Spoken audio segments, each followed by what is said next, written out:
we're gonna do a little supine glute stretch. I'm gonna walk you through it. So, I'm gonna take it nice and slow, flatten our back. Better just bring your right knee all the way into your chest. Hug it all the way in. Really try to get that knee to touch your armpit. Keep your lower back flat. Not stretching yet, we'll sort of, but really squeeze it in. Take a deep breath, relax. Get your mind right. And then take that knee and just pull it to the outside of your body. So I'll give you this view here. And just pull it in and then pull it across, outward. Try to open up that hip. Still keeping your back flat. If you can get that knee all the way to the ground, awesome, good for you. I can't right now, but keep pulling it out, open up the groin, open up the hip flexor a little bit, you may feel your lower back.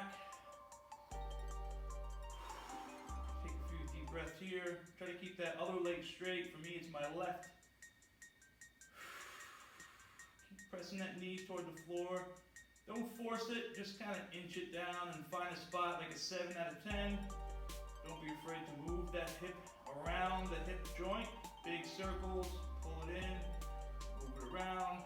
Good stuff, find the funk. And then take that knee with your opposite hand. Actually, take your left hand, grab your ankle. Try to bring that ankle in toward your belly button. And then try to flatten that knee out. So it looks like a figure 4. Whoa, I feel that in my hip flexor. So if you're looking, it's like a big figure 4. The left leg is straight though. Just gonna stay here for a few seconds. A few deep breaths. And then bring that knee in and bring it across your body. Almost like a supine scorpion almost, but you're manually bringing that knee over, trying to keep your right shoulder flat on the floor, right hand flat on the floor. This takes my breath away a little bit. So make sure you're breathing. Just reminds me to keep breathing. See if you can bring that knee up a little further toward your left armpit, your left shoulder, pull it up, and you can hold it there. We did this last night with Becky to stretch and strengthen, but it's always a good way to start your workout, loosen up that lower back. All right, good stuff. Let's flip sides. So now, straighten your legs for a second. Then bring that left knee into your chest. Hold it there for a few seconds, get a few deep breaths. Try to pull that left knee in toward your left armpit. Snuggle it up in there.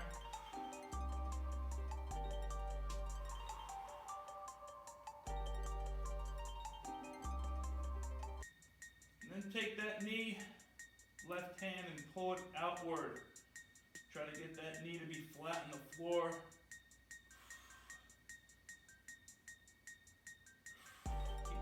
Keep breathing, keep that knee up.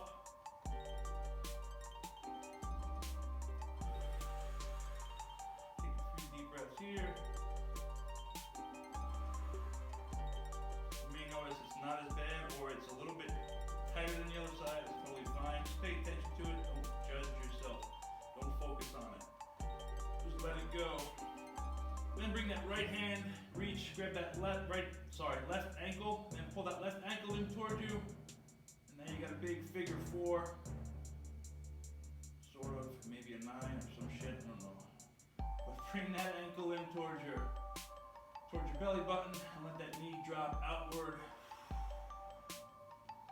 Manually press down that knee, that hip, open up that inner thigh, groin, adductor area, hip flexor.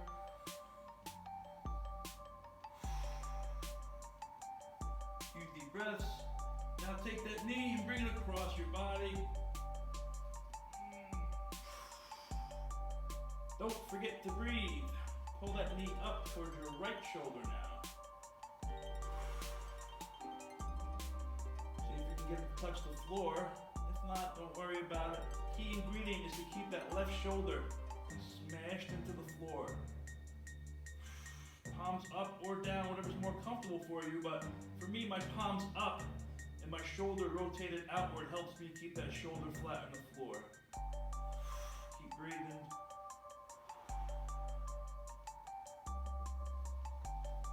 A few deep breaths so you can straighten your legs out. Take a nice deep stretch.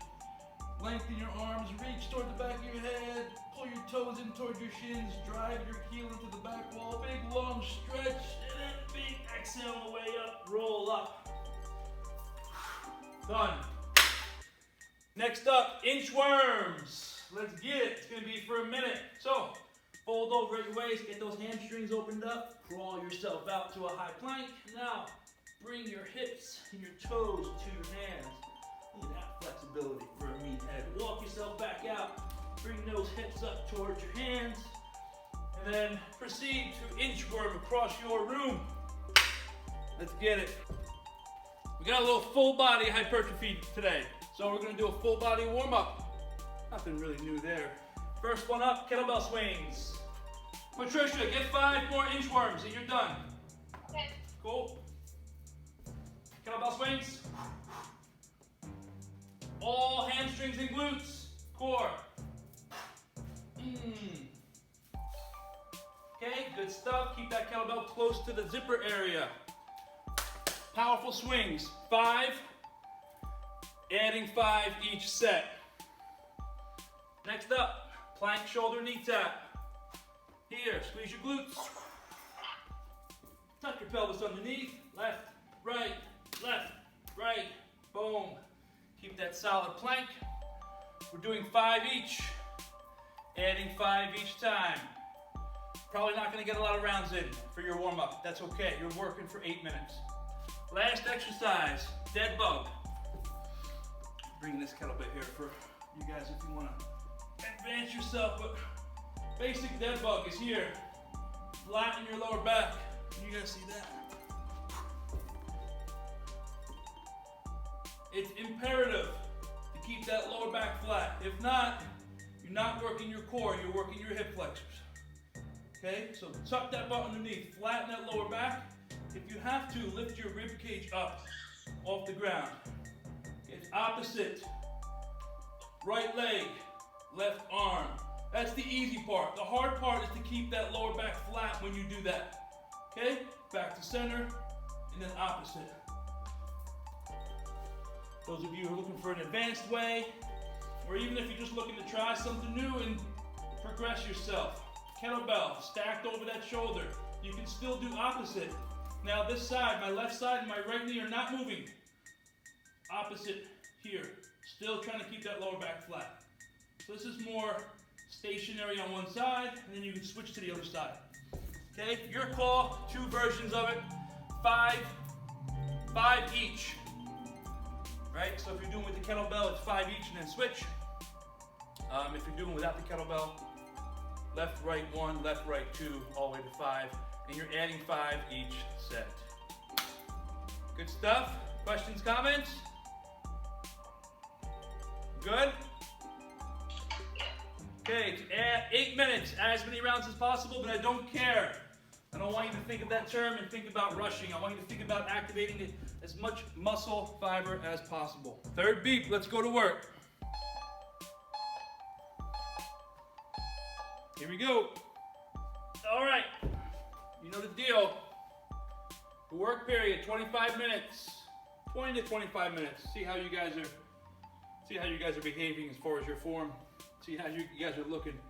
But your exercises are going to be, now I'm just going to kneel down for Arnold Press just because maybe you don't have much room in your space, wherever you're at, I don't know. But I'm going to kneel down. First one up is Arnold Press. Speaking of Arnold Press is a external rotation of your shoulder and then a press up, right? So, doesn't exclude, it's a shoulder exercise. More so a shoulder exercise. However, this needs to be tight. I'm not gonna ever stop saying it. Glutes need to be engaged. Trunk is nice and tight, rib cage down. You don't wanna overextend, right?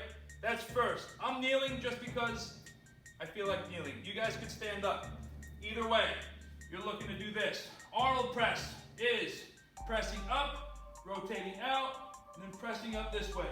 Okay, I'm giving you the profile view so you can see I'm not doing this, right? I'm keeping this nice and tight, back is flat, right? So a 10-second rep with this is gonna look like 1, 2, 3, 4, 5, 1, 2, 3, 4, 5.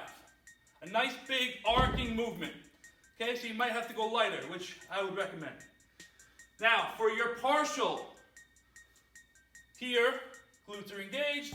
I just want you to open up this way.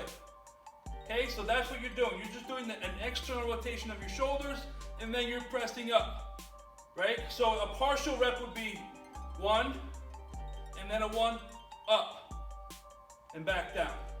So partial, and then full rep, okay? That's really gonna not only tax the front part of your shoulders, but it's gonna get your back as well, which is, we talk about it all the time for good posture. So those muscles are gonna be activated. So I expect you to pinch back here before pressing up, okay? And then your normal tempo would just be, you know, finding a tempo that you can sustain, like we always talk about, not too fast, not too slow, finding that good tempo. 12 Arnold presses. Next up, folding over at your waist. We're doing a neutral grip row. Okay, so we're in this hinge position a lot. So think about pulling your shoulder blades back. Okay, so for our 10 seconds, it's really easy. 1, 2, 3, 4, 5. 1, 2, 3, 4, 5. Right? For your partial, you're thinking about this. Just pinching your shoulder blades back without bending your elbows.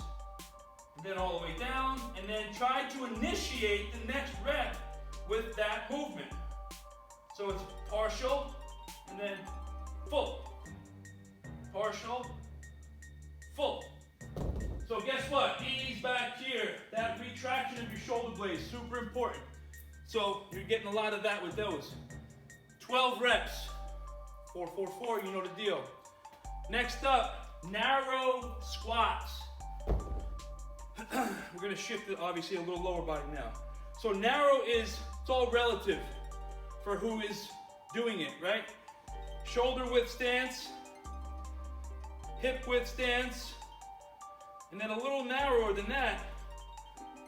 Do a goblet squat here, but your range of motion is gonna be limited, especially if you don't have the best ankle mobility, like myself. But your 10 seconds is easy, right? 1, 2, 3, 4, 5. 1, 2, 3, 4, 5. You get it.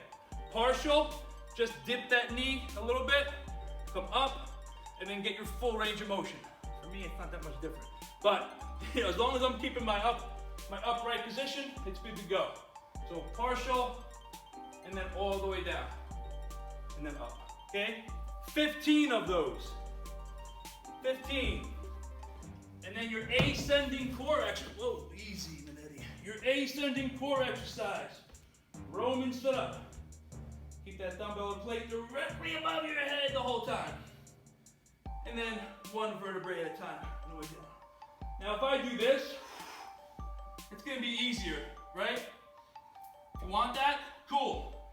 If you want to get the maximum out of the exercise, try to keep that above your head the whole time. So as I sit up, that dumbbell is going to have to move. Pulling it back as I push my upper body up. Okay?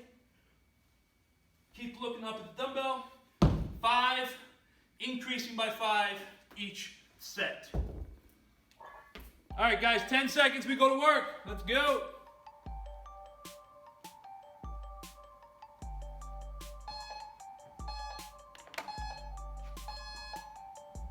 And we're off to the race. All right, your finisher, 1 exercise or 2. I think Kevin, I think Michael, a few other people this week were able to hold the plank or hold the hold for the whole duration. They didn't have to do any burpees or anything, which is awesome. More than I can say about myself. I didn't hold that shit. All right, reverse plank for 5 minutes. Reverse plank, what's that, coach? So put your hands back behind your back. Try to get them so they're under your shoulders. And then you're simply gonna press your hips up. Squeeze your glutes. Try to keep your head facing the ceiling. Try to rotate your shoulders outward. Okay, it's important to rotate out. Activate your whole upper back. Press into the floor. Squeeze your glutes. Wow, 5 minutes, coach, huh? You're fucking crazy. Well, it's a good try, right? You don't have to go for 5. Maybe you splice it up into 30 seconds at a time, and then you just do exercises to do the burpees in between. Or you go as long as you can. It's okay. Any of that is going to be good for your upper back and core. But you're trying to hold it for 5. If you break, we suggest you do burpees or split squat jumps. Your call though. Create your own workout. But if you're going to do the burpees, 3, increase 3 each time. If you're going to do the jumping split squats, it's 2, increasing by 2 each time you stop. 10 seconds, we go to work.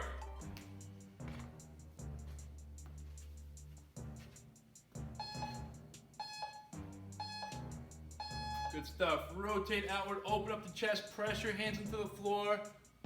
Squeeze your glutes, press up, press up, press up, press up, press up.